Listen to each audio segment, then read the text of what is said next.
Hi, everybody. Welcome back to Backstage Live at the Saturday Early Show. Last month, the unemployment rate dropped to 9%, but the economy only generated 36,000 jobs. That's why we have Michael Santoli here from Barron's. Welcome. Thank you so much for coming back to see us.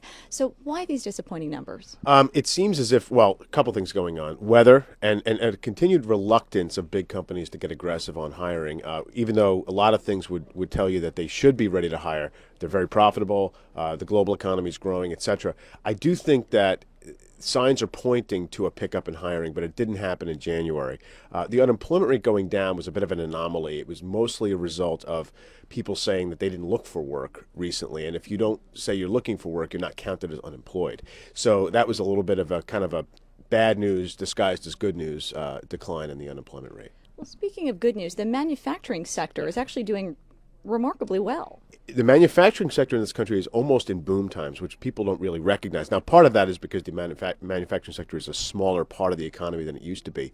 But you've seen a number. You saw a number last week in terms of the breadth of manufacturing expansion last month, which was the highest it's been since 2004. In fact, higher than any time in the 90s boom. So what you're seeing is automakers and other export-related manufacturers are doing extremely well. And in fact, the employment component of the manufacturing number was very strong as well. So that's good news, obviously. And it's probably got some legs. I think that's sustainable to some degree. But it's not necessarily something that the whole economy is feeling. But will we see employment in that particular sector continue to grow, or has it hit its peak? No, it should probably continue to grow. The employment number in that particular index, the ISM index that was reported last week, is actually kind of a leading indicator. It's saying what's your hiring intention. So I do think we'll probably see it continue to grow again from a relatively low base, but I think it's certainly an underpinning of the economic recovery. Switching gears to retail sales, people were spending during the holiday season. We saw that, and they still are. So what are those numbers indicating at that point? We're seeing the consumer kind of come out of the shell. There was a couple of years of retrenchment. Savings rate went up, which is good. You want households to kind of repair their debt situation and such, which they did.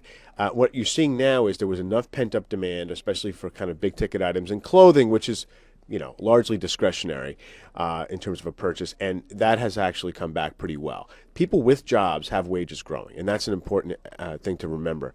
That if you have a job, you're probably okay because you've kind of like reduced your debt burden and things like that. And in fact, if you look at the overall debt burden, meaning how much does it cost the average household to service its debts, whether it be credit card, mortgage, we're at like a 15-year low.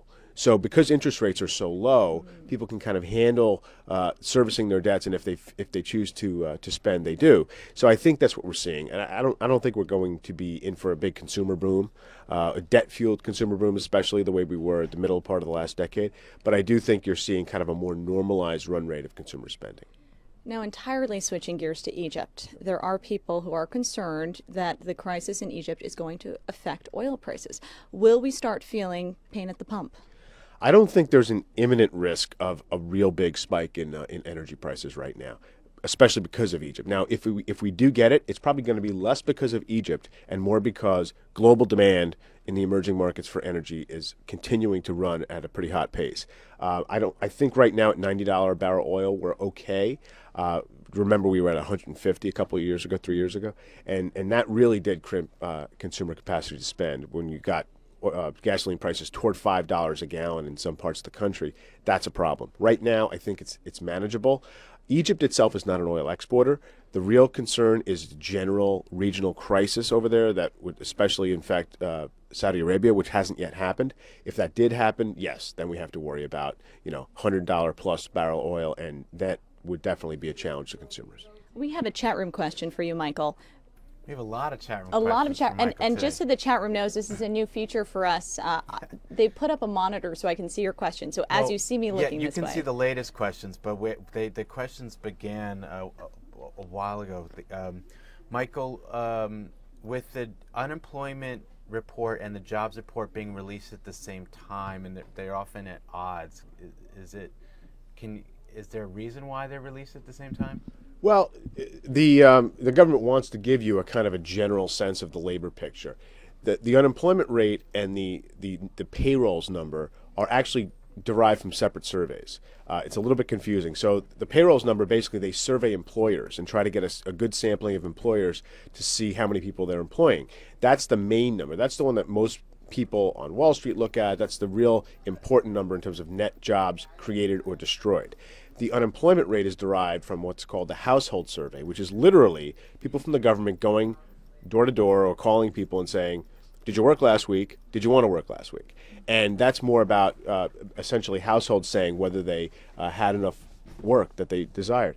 So I think it does often cause a confusing picture, but the trends tend to be similar. So if you look at like a 4-month or a 6-month average of each of those numbers, it's pretty much going to tell you a similar story. The big swing factor, as I mentioned, is in the household survey. If you've said you didn't look for work, you're not counted as unemployed. So the size of the labor force, meaning the size of the number of people looking for work, really does impact that unemployment number, which is important politically, but I think less important economically than most people make it out to be. So I think you have to kind of take it with a grain of salt. Also, keep in mind, when you're talking about 36,000 jobs created, even if it was 100,000 or 200,000 jobs created, this is an economy with 130 million jobs. So a monthly snapshot is really just a rough estimate. You shouldn't really put too much into it. That's a great question. Who asked that question, Rick? Dick Rathbone asked that question. Thank you very much. And what Dawn wants to know, what should young people be trained to do to be more employable in the near future? Very good question. I think, it sounds glib, but trained to be flexible.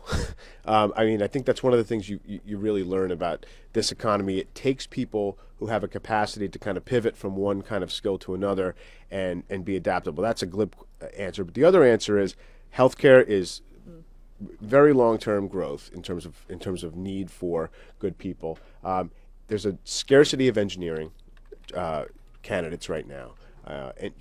Engineering jobs go chronically unfilled.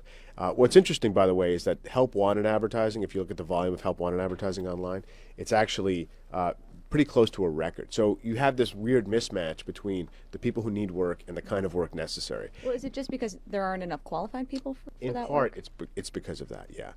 The parts of the economy that really got hit in terms of the labor force were construction, to a lesser degree, kind of low-level manufacturing. And those are not the areas that, people don't need you to come put a roof on their house right now because they did it a few years ago. So I do think engineering, healthcare, and education to a lesser degree, but I do think education continues to be an area where people can find work. Now, if our chat room is listening and thinking, well, those are great points, but I've graduated and I haven't trained in any of these professions, is there another part of that sector that they can explore? For example, pharmaceutical sales, Sure. if they know that they're not a pharmacist. Oh, absolutely. Yeah. there are areas in the growing segments of the economy where you can kind of slot yourself in. That's the flexibility that I mentioned. I happen to, kind of come from a liberal arts background where they train you for nothing, right. Therefore they train you for everything. And that's kind of the approach I think this economy needs. We're not looking necessarily for people with the specific content skills that the job requires. They're looking for people who, can kind of read a situation and adapt to the needs of the industry. That was another great question. And again, who was that from, Rick? That was from Dawn. Dawn, thank you so much for that great question, Dawn. I don't want to leave anybody out. Any other questions? Jeffrey Massey asks, is the housing bust still fueling our recession? Well, the recession ended almost 2 years ago. Let's just be clear about that. The economy's been growing since then. The housing bust, however, has remained a drag. And I think it will continue to. I don't think housing is going to get better and lead us out of this time here. If you look at the overall supply of homes, we just have too many. To be honest with you, one of the best ways to deal with the housing bust would have been with a bulldozer to get rid of, because the problem with housing was that too many homes were built in areas, where they paved over swamps and deserts and told you it was paradise, as opposed to people actually wanting to live in a certain place.